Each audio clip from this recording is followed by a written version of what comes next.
Candace Owens just exposed the real mastermind behind Charlie Kirk's assassination, and the internet is losing its mind. This Candace Owens, Charlie Kirk, TPUSA situation is crazy. I just want to say that I feel like at the beginning of this investigation, I was very clear.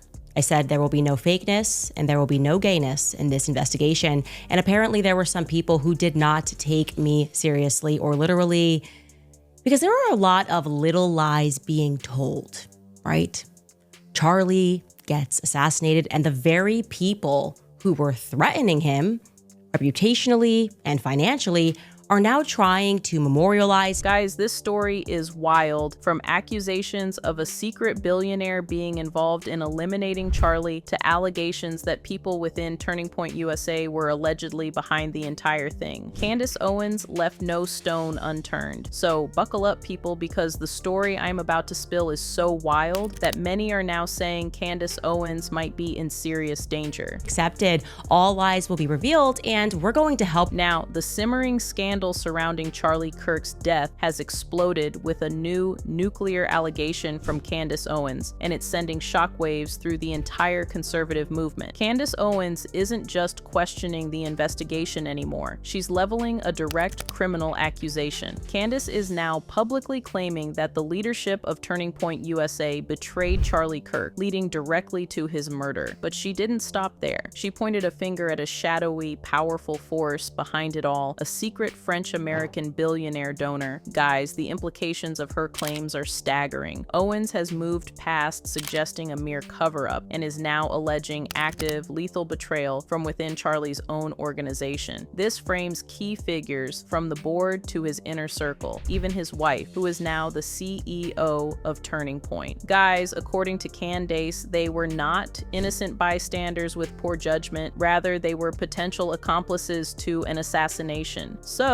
here's exactly how Candace Owens dropped the bomb, tweet by staggering tweet. It began with a direct, incendiary declaration. Owens tweeted that she had received specific information leading her to believe Charlie Kirk was betrayed by TPUSA's own leadership and by individuals who had publicly eulogized him. She promised this wasn't just speculation. She vowed to name names and provide evidence. She then made a deeply personal and strategic plea to the movement's financial base, urging donors to request refunds from TPUSA, stating bluntly that they had been lied to by the organization. Then she started connecting the motive to money, naming names. She alleged that Andrew Colvett, a key TPUSA spokesperson, had personally lost out on millions of dollars in commissions when Charlie Kirk rejected a major deal earlier in the year. Owens claimed this information came directly from a close family friend of Colvett, who had reached out to her, and she stated she had this allegation in writing. But the financial motive grew even more staggering. Owens revealed that, according to her sources, shortly after Charlie Kirk's death, TPUSA's COO Justin Straff allegedly contacted a prospective mega donor. This donor was reportedly prepared to offer an astronomical sum, potentially in the billions of dollars, which would dwarf the tens of millions raised in the emotional wake of the assassination.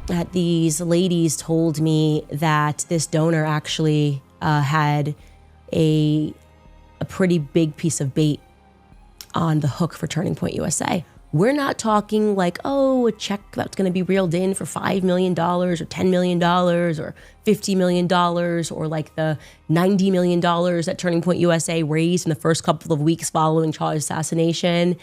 We are talking like billionaire money, potentially billions of dollars, and this was a very big secret. Now, here is where things really get interesting. Owens emphasized the extreme secrecy of this deal, claiming even TPUSA's own donations department was kept in the dark. She then identified the shadowy donor only as a French-American named Pierre, whom she speculated could be Pierre Dupont, a name she has recently fixated on due to its powerful connections to corporate and financial networks in Wilmington, Delaware. In short, Owens laid out a precise roadmap of betrayal. A spurned insider Colvet who lost a payday, a ruthless operator Straff securing a historic donation in the bloodstained aftermath, and a mysterious foreign billionaire Pierre waiting in the wings with unimaginable wealth, all allegedly conspiring against the founder who stood in the way of their financial windfall. This wasn't an allegation of mere negligence, it was an accusation of a calculated, profit-driven coup. These ladies messaged me and said, "Oh,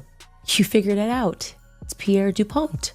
Question mark, exclamation point, question mark, exclamation point." This took my breath away. I will be honest, I cried really hard yesterday thinking, my goodness, how could I have forgotten that this donor was French American? And I would like a clean answer as to whether or not it is Mr. Pierre Dupont. Yeah. Because this would be a devastatingly dark story. Guys, by linking the Pierre donor to the Dupont family and Wilmington, Delaware, she invoked a world of old money, corporate law, and institutional influence. She noted the Dupont's legacy in the city's hospitals and theaters. She even claimed ominously that the Dupont-founded law firm is handling unspecified paperwork for her. The implication was clear. Charlie Kirk wasn't just up against a rival donor, but a nexus of historical wealth and legal power with global connections. Candace framed this realization as a moment of profound personal horror, stating she cried upon understanding the donor's identity and the scale of the betrayal it implied. Her mission, she declared, was now to expose this truth by naming names and providing evidence. But to truly grasp why her accusation is a potential death blow for TPUSA, you have to understand how big nonprofits actually work. You see, in the world of major political fundraising, it is standard and often lucrative practice for development officers and fundraisers to earn commissions or bonuses based on the donations they secure.